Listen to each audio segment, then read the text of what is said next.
Hello everyone, it's me JP from UniqueTutorials. Today in this video I'll show you how to lock or password protect any specific cells from editing in Microsoft Excel. So without further more delay, let's begin. So right now you can see I have one Microsoft Excel file on my desktop screen. So firstly let me open it. Now firstly what you need to do is on your computer keyboard just press Ctrl and A to select the enter cell, and now just right mouse click on it and click on this format cell, and now just click on this protection, and now just untick this locked option and click on OK. Now select the specific cell which you want to lock or password protect. Say I want to lock or password protect this respective cell, so I'm gonna select this tutorial cell. Now just right mouse click on it again, click on this format cells again, click on this protection. Now just tick mark this locked option, click on OK. Now click on this review, and here you will see a protect sheet. Just click on it. Now put your respective password, click on OK. Retype the password which you have put just now, click on OK. Now our all tasks has been completed. Now whenever we try to edit this locked or password protect cell, if I double click on it,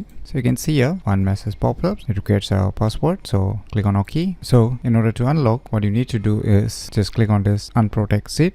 Just put the password, click on OK. Now this respective cell will be editable again. Let me double click on it. You can see here, now I can edit it. So you can see. So by using these cool tricks, you can easily lock or password protect any specific cells from editing in Microsoft Excel very easily. So if you never known about these cool tricks, then you should definitely give it a try. So if you find this video tutorial useful, please click on the thumbs like button, and if you're new to our channel, click on the subscribe button. And lastly, thanks for watching.